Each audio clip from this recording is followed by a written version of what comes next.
पुन्हा पुन्हा खावीशी वाटणारी गोकुळ बासुंदी।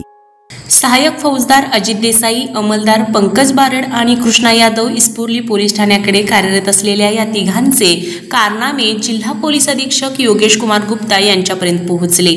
जिल्हा पोलीस दलातून निवृत्त झालेल्या लोकांनीच जिल्हा पोलीस अधीक्षकांकडे या तिघांकडून त्रास होत असल्याचं गाऱ्हाण मांडल्याने त्यांनी करवीरचे डीवायएसपी सुजित कुमार क्षीरसागर यांना चौकशीचे आदेश दिले। डीवायएसपी क्षीरसागर यांनी तिघांची चौकशी केली असता या तिघांनी आषाढ महिन्यात यात्रा करण्यासाठी तसेच पोलीस ठाण्यात एसी बसवण्याच्या नावाखाली पैसे उकळल्याचं निष्पन्न झालं। डीवायएसपी क्षीरसागर यांनी या तिघांनाही जिल्हा पोलीस अधीक्षकांसमोर उभं केलं।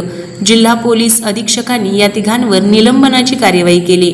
जिल्हा पोलीस अधीक्षकांच्या या कार्यवाहीमुळे इस्पुर्ली पोलीस ठाण्याच्या हद्दीतील व्यावसायिक आणि सामान्य नागरिक सुखावले असून पोलीस दलात चांगलीच खळबळ उडाली आहे। राधानगरी पोलीस ठाण्यात असताना देखील देसाई व यादव यांनी अशाच प्रकारे पैसे उकळल्याची चर्चा सध्या सुरू आहे। आरके न्यूज प्रतिनिधी इस्पुर्ली। ताज्या बातम्यांसाठी आरके न्यूजच्या YouTube चॅनेलला सबस्क्राइब करा आणि बेल आयकॉन प्रेस करा। आला श्रावण श्रावण दारी हिरवाईचं तोरण। व्रतवैकल्याचा हा श्रावण गोकुळच्या श्रीखंड आणि बासुंदीने आणखी मधुर करूया।